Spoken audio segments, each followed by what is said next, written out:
Hi Leute, willkommen bei Kraft der Macht, meinem Kanal für Vintage Star Wars Toys. Heute schauen wir uns mal Mini-Rigs an. Jetzt könnt ihr natürlich sagen, Mini-Rigs, langweilig, kenne ich schon. Aber wir fokussieren uns heute mal auf Mini-Rigs in Trilogo-Box. Und da habe ich euch was ganz Seltenes mitgebracht.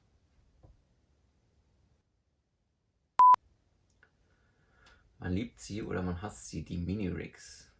Was sind Mini-Rigs überhaupt?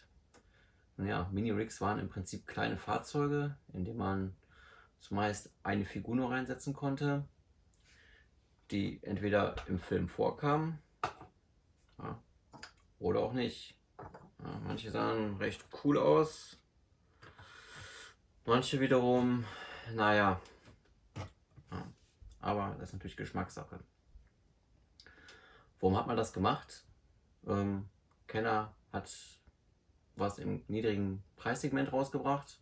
Ja, das war erschwinglich, das war nicht so teuer wie die großen Fahrzeuge. Und ja, wenn wir mal ehrlich sind, das war schon ziemlich teuer, das Zeug damals. Ja, also ein AT-AT hat schon 160, 180 D-Mark gekostet. Das war schon recht viel Geld damals. Ja, deswegen hat man so kleine Fahrzeuge auf den Markt gebracht. Ja, das konnte man einfach mal vielleicht zwischendurch schenken. Auch von der Oma, vom Opa, von der Tante, vom Onkel. Ja, war auch eine super Sache von Kenner. Die haben sich millionenfach verkauft und ich hatte natürlich als Kind auch meinen Spaß damit. Ja. Zum Beispiel das hier ist ISP6, ja, das war mein absolutes Lieblings-Mini-Rig. Oder auch natürlich die Laserkanone, die dicke. Ja, es gab zahlreiche Mini-Rigs. Die meisten kamen zu Das Imperium schlägt zurück raus, also 1980, 81. Ich mache mal ein bisschen Platz hier. Ja, und dann nachher noch zu Die Rückkehr der Jedi-Ritter 1983. Ja, da war das erste, besser gesagt die ersten beiden. Einmal das AST5 und das ISP6. Ja. Zeitgleich hatten die Europäer diese Box-Variante. Also diese Box kam hauptsächlich in den USA raus. Und diese Box-Variante ist im Prinzip die gleiche, ja, gleiche Bilder, gleiche Abmaße, fast alles gleich, bis auf ein paar Schriftzüge hier, ja. Also beziehungsweise kleinere Texte in verschiedenen Sprachen. Ja, das sind die sogenannten Bilogo-Boxen. Ja, warum Bilogo? Weil man im Prinzip einmal ein englisches Logo hatte, also mit englischen Schriftzug und auf der Rückseite nochmal in Französisch. Ja, aber wie gesagt, es gab hier mehrere Sprachen, aber die beiden großen Hauptlogos waren in zwei Sprachen, deswegen Bilogo. Ja. Das gab es für das ISP6 auch, nur das fehlt mir leider. An dieser Stelle, wer eins abzugeben hat, bitte melden. So, das war 1983. 1984 sind die Europäer dann auf ein anderes Box-Design gegangen. Ja? Und zwar die sogenannten Trilogo-Boxen oder Trilogo-Design. Ja? Das heißt, man hatte hier 3 Logos. Man wollte ja, mehrsprachiger unterwegs sein. Ja? Und natürlich auch aus Kostengründen. Ja? Wenn ich jetzt mal zum Beispiel in das AST5 reingucke, ja, okay, jetzt habe ich hier ein Luxusproblem, das ist sealed. Gucken wir mal hier rein. Ja, hier gab es ein Hub-Inlay zum Beispiel. Das gab es bei den Trilogo-Boxen nicht. Da war alles in einem großen Baggy, ja, in einer Plastiktüte verpackt. Auch die Box ist ein bisschen kleiner, wenn man das mal ein bisschen vergleicht. Ja, geringfügig kleiner, ich würde mal sagen so ein Zentimeter schmaler und von der Tiefe her auch ein Zentimeter schmaler. Ja, zudem fehlt diese Flap, ja, diese Extralasche hier in der Box. Ja, wie gesagt, aus Kostengründen und man wollte halt mehrsprachiger unterwegs sein. Das Ganze gab es natürlich auch für das ISP6. Ja, das sehen wir hier. Gleiche Maße wie das AST5. Kleine schmale Box. Ja. So, das war 1983. 1984 auf Trilogo. Im nächsten Jahr 1984 kamen dann 2 neue Mini-Rigs raus. Und zwar einmal der Endor Forest Ranger und das Desert Sailskiff.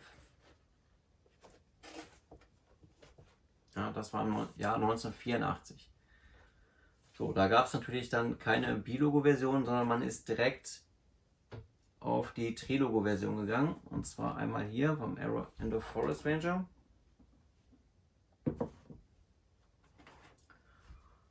Und beim Desert Sailskiff, das habe ich hier vorne stehen. Ja, man sieht schon, beim Endor Forest Ranger ist die Box ein bisschen größer. Ja, weil das Fahrzeug an sich schon größer ist. Es hätte nicht in so eine kleine Box gepasst. Ja, sonst hätte man wahrscheinlich auch das gleiche Design genommen. Gut, aber ist so. Ja, man hat hier bei dem Endor Forest Ranger eine etwas größere Box. Ja, es ist sowieso die Frage, ob man den Endor Forest Ranger zu den Mini-Rigs zählt oder ob es nicht vielleicht doch schon eher Richtung Raumschiffe, Fahrzeuge geht. Ja, ist mal so ein bisschen ein strittiges Thema. Also für mich persönlich war es eigentlich immer ein Mini-Rig.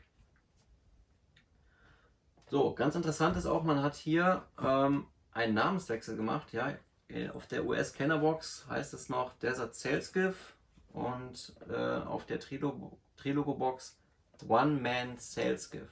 Ja, das ist auch schon mal ein großer Unterschied. Ich gucke gerade mal, das ist auch verschlossen, okay. Sonst hätte man noch mal reingeguckt. ISP6, da kann man vielleicht mal kurz reingucken. Ja, ist jetzt hier nicht im Baggy, aber wie gesagt, das ist dann alles lose da drin, bis auf das Raumschiff im Baggy und diese Anleitung hier.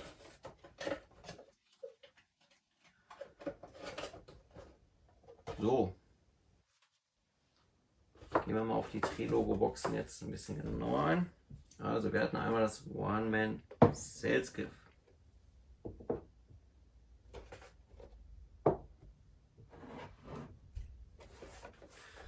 Was die Seltenheit angeht. Das One-Man Sailskiff, das sieht man relativ häufig, ja, bei eBay, bei Facebook. Eigentlich gut verfügbar, sagen wir mal so. Ja, kriegt man im Bereich ab 70 Euro, 80 Euro fängt das an, je nach Zustand natürlich. Ja, eigentlich gute Verfügbarkeit, kommt man gut ran. Das AST5 ist da schon ein bisschen seltener, aber nicht unmöglich. Ja, wenn wir ein bisschen was gucken, ein bisschen Geduld, kriegt man auch so ein AST5. Fängt bei ca., ich sag mal, 150 Euro an, ja, aufwärts. Der Endor Forest Ranger, ja, der ist so, vielleicht würde ich den auch dazwischen packen, ja. Der ist so ungefähr auf einem Level mit dem Sailskiff, ja. Vielleicht ein Ticken seltener, aber eigentlich beide sind gut verfügbar. So, schon sehr viel seltener ist das ISP6. Ja, das habe ich in den letzten 10, 15 Jahren auch nicht so oft gesehen. Vielleicht so 5, 6 Mal. Ich glaube, das letzte ist bei Facebook weggegangen, um die 500 Euro, meine ich, wäre es gewesen. Ja, also das ist schon sehr selten. So, das waren im Prinzip die 4 Mini-Rigs, die man so kennt. Jetzt gab es aber noch ein Mini-Rig, noch ein Fahrzeug. Ja, das will ich euch jetzt präsentieren. Also, wie gesagt, nicht so selten, bisschen seltener, schon sehr selten. Und jetzt kommt eins, was extremst selten ist. Und zwar Trommelwirbel. Das MTV7. Ja, das ist wirklich eins der seltensten Star Wars Stücke aus der Trilogo-Serie. Ja, also fast unmöglich zu finden. Ich bin auch sehr glücklich, dass ich es habe. Ja, also ich habe in den letzten 15, 20 Jahren habe ich 2 oder 3 Stück nur gesehen. Ja. Und ja, das hier ist sogar sealed. Ja. Also wenn man sogar ein sealed suchen will, es gibt nur eins weltweit und das ist das hier. Ja, also deswegen kann man eigentlich einen Preis auch hier schlecht beziffern, ja, weil es so wenig Referenz gibt. Aber es wird wahrscheinlich so im 4-stelligen Bereich liegen. Ja.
So, jetzt habe ich natürlich die Frage gestellt, warum waren die so selten?